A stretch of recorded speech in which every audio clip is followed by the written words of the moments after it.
আমরা সকলেই জানেন যে আমরা একটা মহেন্দ্রক্ষণে আমরা অবস্থান করছি। আগামীকাল ভারতবর্ষের সম্মানীয় মহামান্য প্রধানমন্ত্রী একটা বিশেষ ভারতবর্ষের একটা ঐতিহ্যময় জিনিস তিনি উদ্বোধন করবেন সবার জন্যে। কিন্তু আমরা যারা গুটি কয়েক মানুষ ঠাকুরকে নিয়ে যারা একটু প্রীতিপুস্তক যারা নাড়াচাড়া করি, শ্রী শ্রী ঠাকুরের এই প্রীতিপুস্তক আমার নিত্যানন্দ সুন্দর একটা বাণী দেয়, যে বাণী বলেন যে না ধরে পেরিতে বর্তমান অন্ধ তোমায় হয় প্রাণ। ঠাকুরকে না ধরলে এই যে বর্তমান সমাজ ব্যবস্থায় যে বলছিল যে অনুষ্ঠানটা বসলো পেয়ে পাওয়াটি গেল বললায়, আমরা দেখবেন অনুষ্ঠানগুলো খুব আড়ম্বর করে করি। দেখবেন গত কয়েকদিন ধরে একটা বিরাট উন্মাদনা চলছে ধর্মীয়।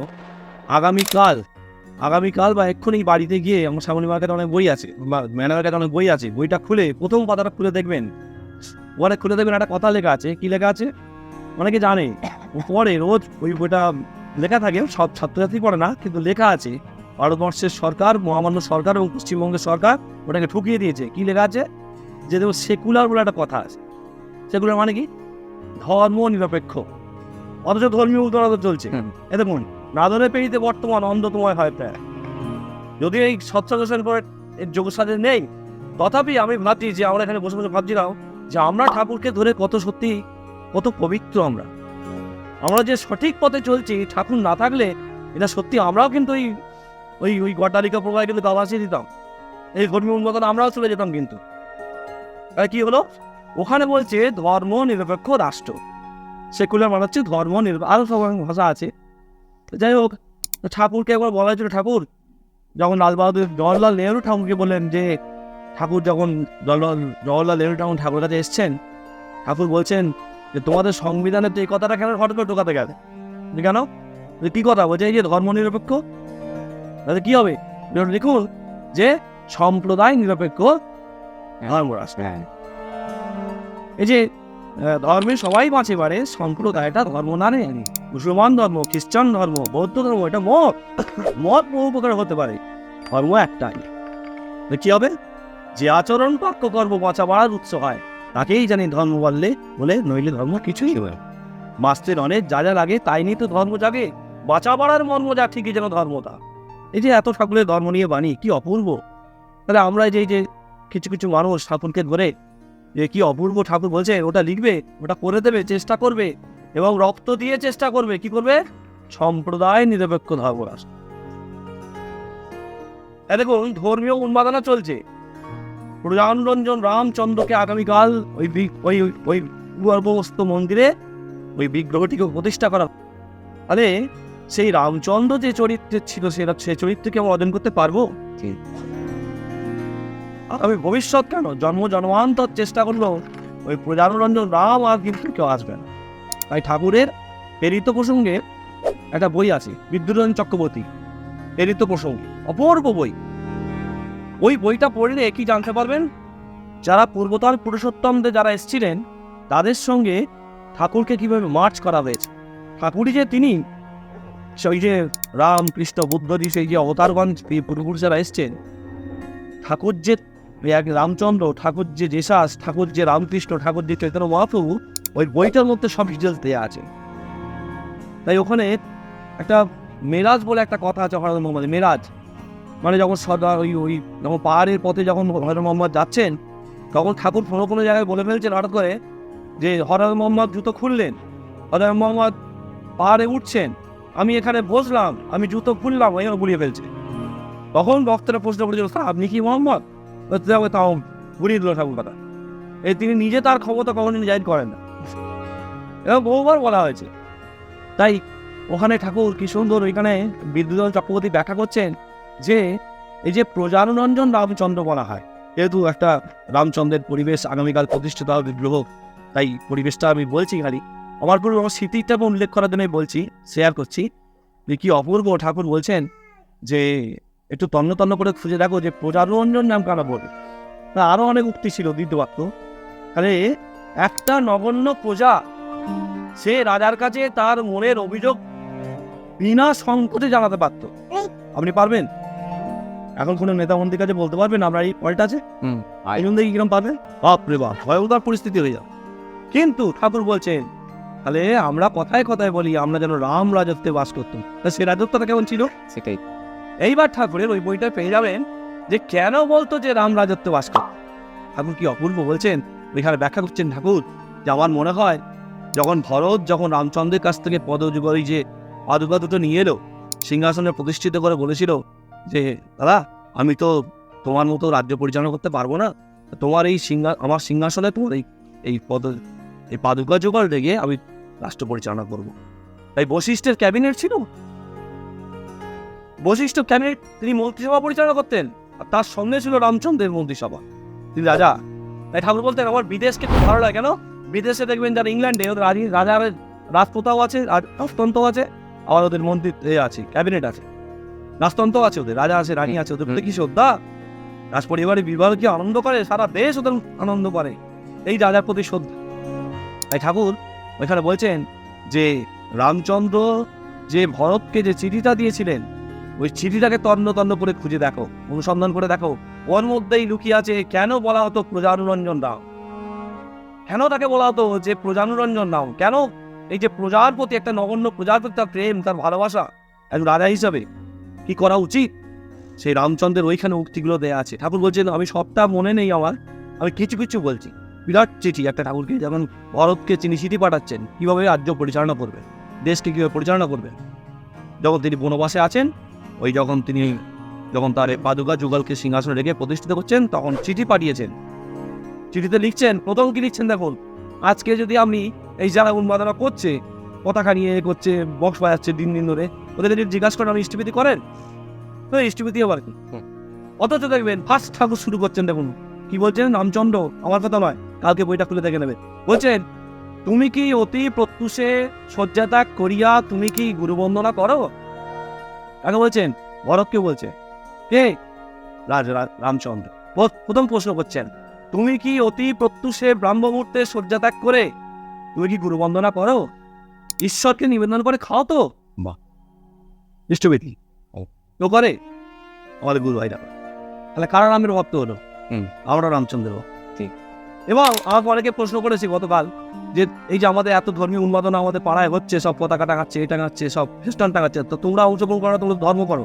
আমি দেখো একটা কথা বলি, তোমরা বছরে একবার করবে, আমি রোজ করি। আমি সকালবেলা রামচন্দ্রকে নিবেদন না করে, তার বন্দনা না করে আমরা জল গ্রহণ করি না, তোমরা তো বছরে একবার করবে। রাম কৃষ্ণ বুদ্ধ যিশু ঠাকুর কত আমাদের কত ধন্য করে দিলেন, ওরা একবার করবে, ওরা রোজ করি, এবং না করে জল খাই না।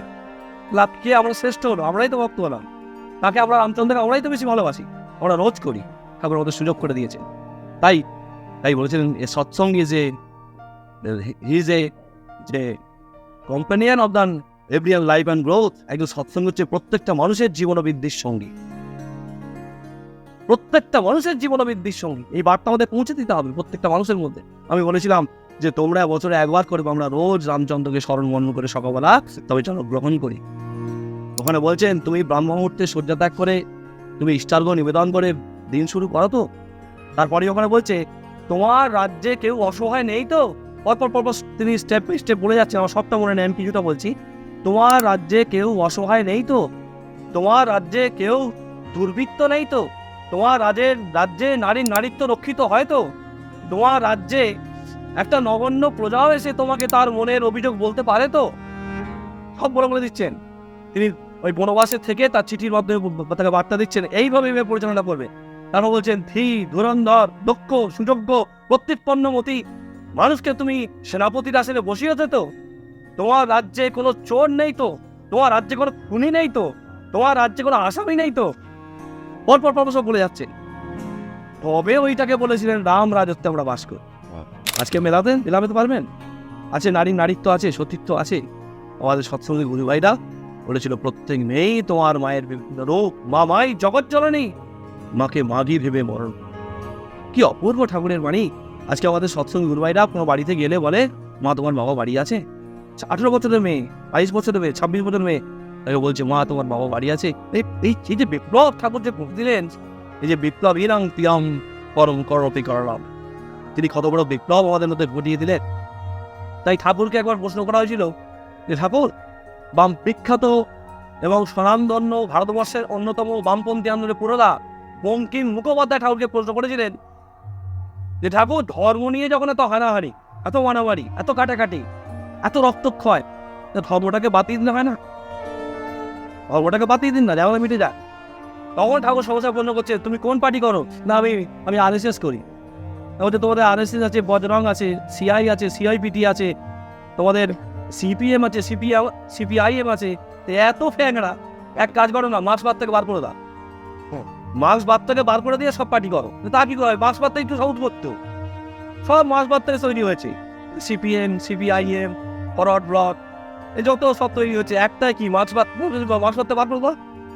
তখন ঠাকুর বললেন, তুমি এক কাজ করো, ধর্মের বিক্রি থেকে হটিয়ে দাও, ধর্ম থাক।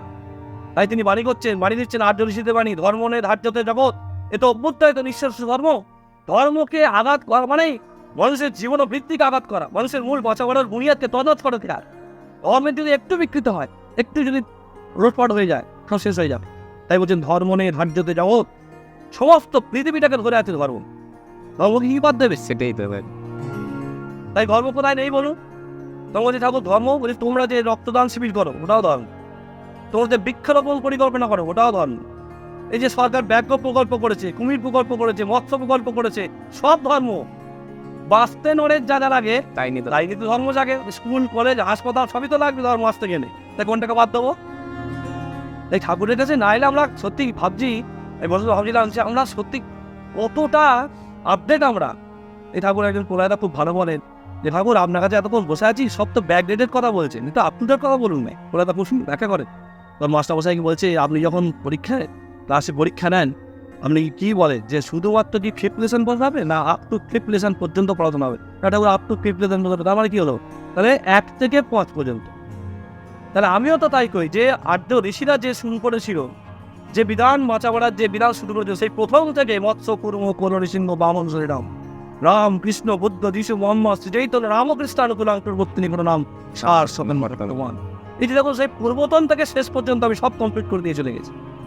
ব্যক্তি, দম্পতি, গৃহ, সমাজ, রাষ্ট্র ধারণে কে পরিবর্তন হবে, কার চরিত্রের পরিবর্তন হবে? ব্যক্তির হবে, দম্পতি হবে, রাষ্ট্র হবে, সমাজ হবে, জাতির হবে। কোনটাই গো? যজন যাজন ইষ্টবৃত্তি সস্তয়নী প্রবর্তকম, একদম কমপ্লিট জীবন ব্যবস্থা। তার যজন কি? যজন মনে হচ্ছে to materialize in character the principle of beloved. Thakur বলছেন যজন মানে কি? The materialize the principle of beloved, মানে কি বলেন? ঈশ্বরীয় বিধি এবং ভগবত নীতিগুলোকে নিজের চরিত্রের মধ্যে ফুটিয়ে তোলা। কি করতে হবে তাহলে? নিত্য নাম ধ্যান, সাধন, ভজন, তপস্যা, অধ্যয়ন, অধ্যাপনা, এই করতে হবে। আত্মসমীক্ষা, আত্ম অনুসন্ধান, আত্মবিশ্লেষণ, এই করতে করতে মানুষ পিউরিফাইড হবে, রেক্টিফাই হবে, হতে হতে দেব চরিত্রের অধিকারী হবে। ঠাকুর বলছে যে চরিত্র এমন হবে তোমাকে দেখে বলবে ঠাকুর যাচ্ছে। ঠাকুর বলছেন ওই বইটার মধ্যে আজ কোথায় পাবেন? ওই মণিলাল চক্রবর্তী বইতে পেয়ে যাবেন যে যজন করতে করতে এমন হয়ে যাবে তোমরা যে তোমাকে দেখে বলবে আমার ঠাকুর যাচ্ছে। এটা মানুষ প্রণাম করবে। এই যে বলছে দেব চরিত্রের অধিকারী করছে। তাহলে যেই যজন হয়ে গেল তাহলে কি হলো? ঠাকুর বলছেন খাওয়া খুব হলো, সালা আগা হলো না। ঠাকুর বলছেন খাওয়া খুব হলো, আমি নিজে নাম দান, তপস্যা, অধ্যয়ন, অধ্যাপনা করলাম, আত্মসমালোচনা করলাম, আত্মসমীক্ষা করলাম, করতে করতে যখন পিউরিফাইড হয়ে গেলাম, একটা ব্যক্তি সুন্দর একটা চরিত্রের অধিকারী হলাম, এটা কি করতে হবে? সমাজের মধ্যে চালিয়ে দিতে হবে। ওটাকে বলা হয় যাজন। যাজনটা কি? To make the environment exploited to love, service and enlightenment. কি বললেন? বলছেন টু মেক দ্য এনভায়রনমেন্ট, সমগ্র পরিবেশকে কি করতে হবে? এক্সপ্লয়েটেড, স্ট্রেন্থ থেকে উন্মুক্ত করা। কি দিয়ে করবে? 10টা অপশন দিয়ে দিলেন, লাভ, সার্ভিস এন্ড এনলাইটমেন্ট, সেবা, সন্দীপনা, ভালোবাসা।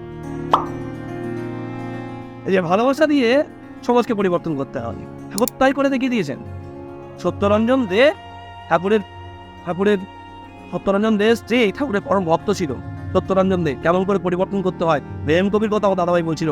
আমি একটা বলি, সত্যরঞ্জন দে তিনি প্রতিদিন তার স্ত্রীকে বেড মাতাল অবস্থায় গিয়ে অত্যাচার করতেন, নিধন মারতেন বেড মাতাল অবস্থায় বাড়ি ফিরে গিয়ে।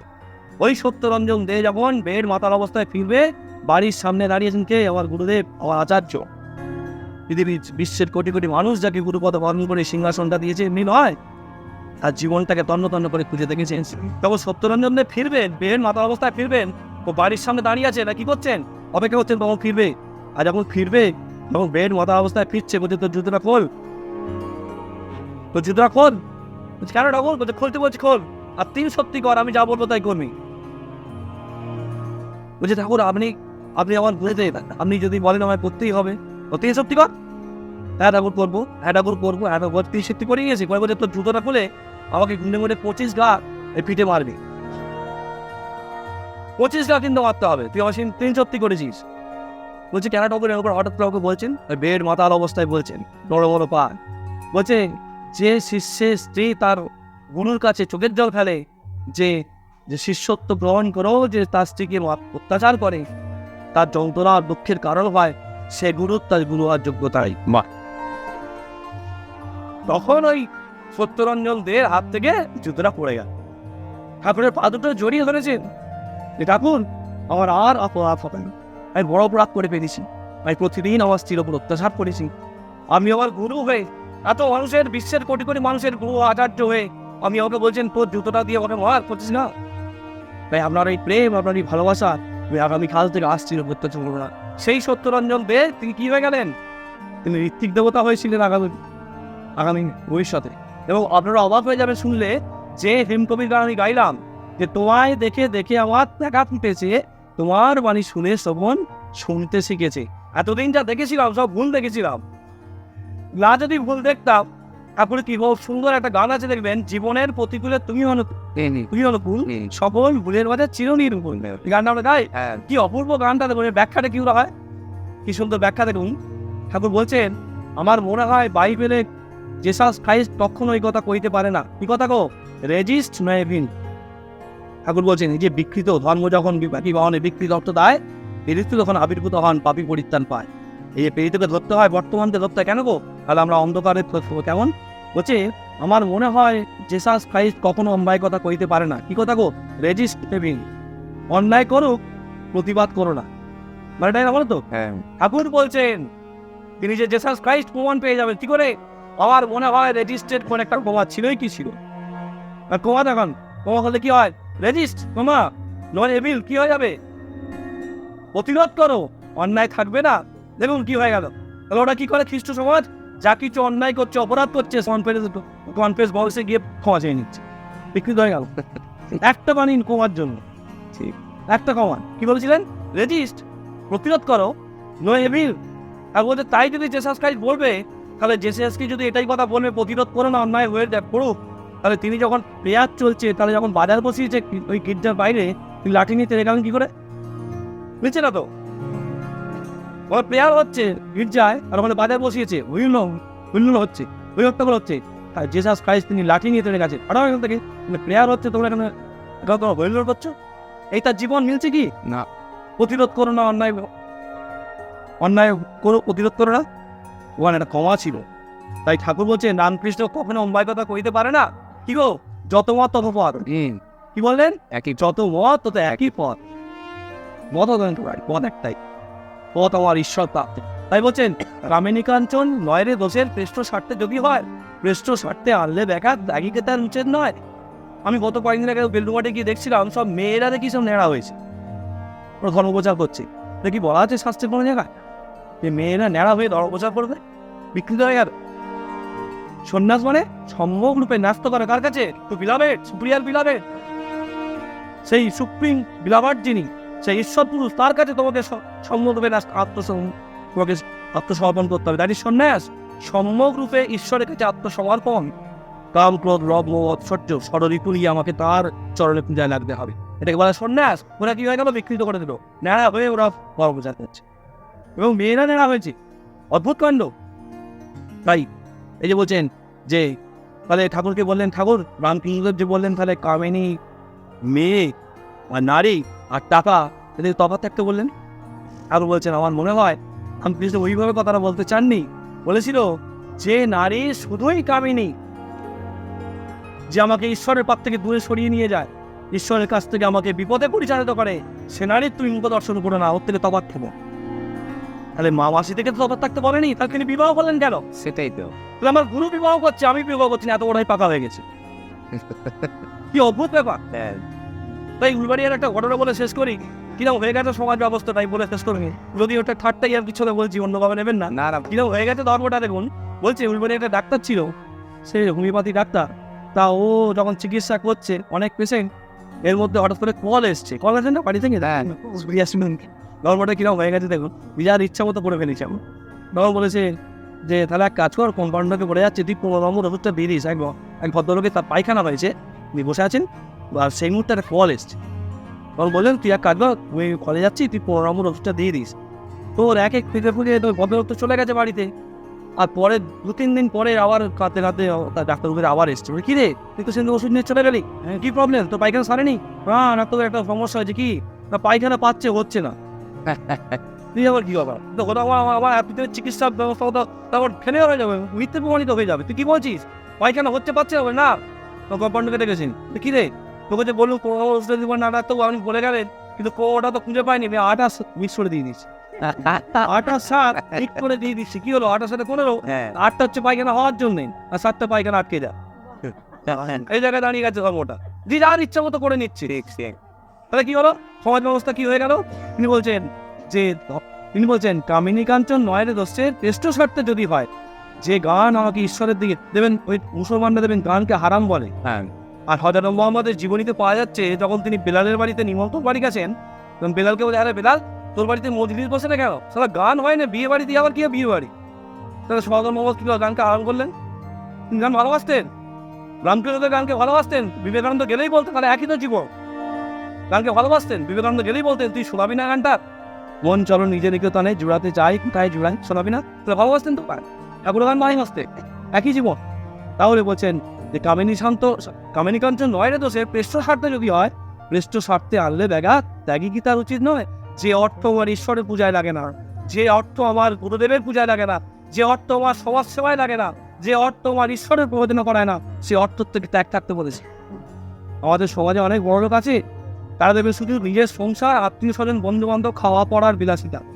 আমাদের গুরুভাইদের অর্থ দেখুন, সকালবেলা উঠে প্রথম আমরা ভগবানকে, কি অপূর্ব আমাদের একটু অর্থ, 1 টাকা হলো একটা গুরু ভাই সে চোখের জলে গুরুকে দিয়ে বলছে হে গুরুদেব, হে পরম পিতা, আমার তো তোমায় দেওয়ার সামর্থ্য নেই, আমি চোখের জলে আমার এই অপ্রত্যাশিত অর্গাঞ্জলি তোমাকে প্রসন্ন করে দেবো, তুমি ভালো থেকো, তুমি সুখে থেকো, আনন্দে থেকো।